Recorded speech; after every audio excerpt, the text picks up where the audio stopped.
যে তোমার মৃত্যু আমাকে অপরাধী করে দেয়।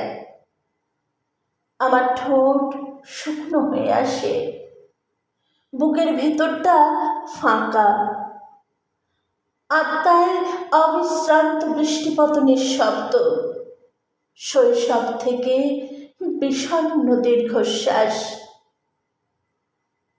যে তোমার মৃত্যু আমাকে অপরাধী করে দেয়। বলিভিয়ার জঙ্গলে নীল প্যান্টালুন পরা তোমার ছিন্ন ভিন্ন শরীর, তোমার খোলা বুকের মধ্যখান দিয়ে নেমে গেছে শুকনো রক্তের রেখা। চোখ দুটি চেয়ে আছে, সেই দৃষ্টি এক গোলার্ধ থেকে ছুটে আসে অন্য গোলার্ধে। যে তোমার মৃত্যু আমাকে অপরাধী করে দেয়। শৈশব থেকে মধ্য যৌবন পর্যন্ত দীর্ঘ দৃষ্টিপাত। আমারও কথা ছিল হাতিয়ার নিয়ে তোমার পাশে দাঁড়াবার। আমারও কথা ছিল জঙ্গলে, কাদায়, পাথরের গুহায় লুকিয়ে থেকে সংগ্রামের চরম মুহূর্তটির জন্য প্রস্তুত হওয়ার। আমারও কথা ছিল রাইফেলের কুঁদো বুকে চেপে প্রবল হুঙ্কারে ছুটে যাওয়ার। আমারও কথা ছিল ছিন্ন ভিন্ন লাশ ও গরম রক্তের ফোয়ারার মধ্যে বিজয় সঙ্গীত শোনাবার। কিন্তু কিন্তু আমার অনবরত দেরি হয়ে যাচ্ছে।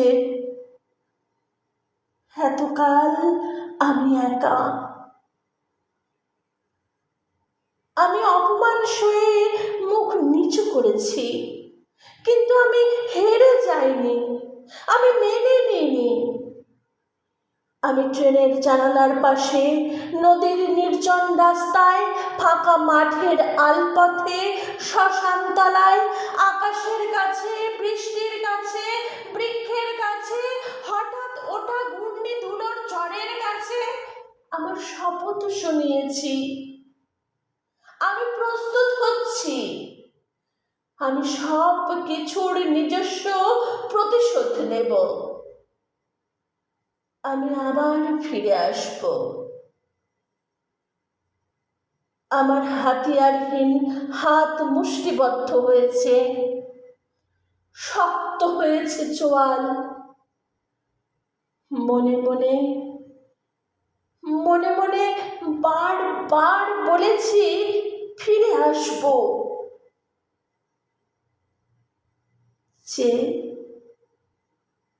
তোমার মৃত্যু আমাকে অপরাধী করে দেয়।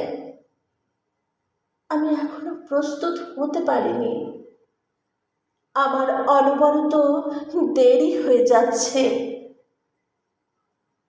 আমি এখনো সুড়ঙ্গের মধ্যে আধো আলো ছায়ার দিকে রয়ে গেছি। আমার দেরি হয়ে যাচ্ছে যে তোমার মৃত্যু আমাকে আমাকে অপরাধী করে দেয়।